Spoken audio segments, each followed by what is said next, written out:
மக்களை நேசிக்கிற நல்ல குணம் இருந்தா போதும்யா.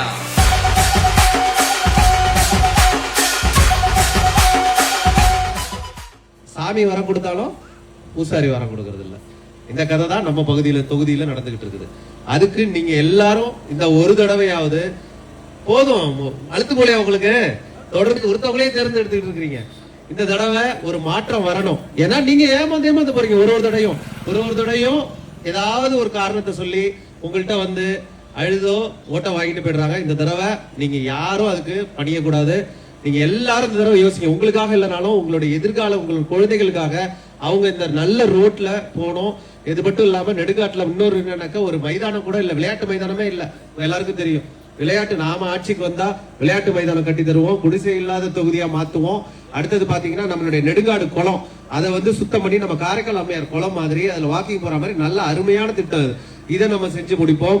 தண்ணி வசதி இந்த பகுதியில ஒன்றும் பிரச்சனை இல்லை, அங்க தண்ணி வசதி பிரச்சனை இருந்துச்சு. இந்த மாற்றத்தை எல்லாம் நம்ம ஏற்படுத்தியே ஆகணும்.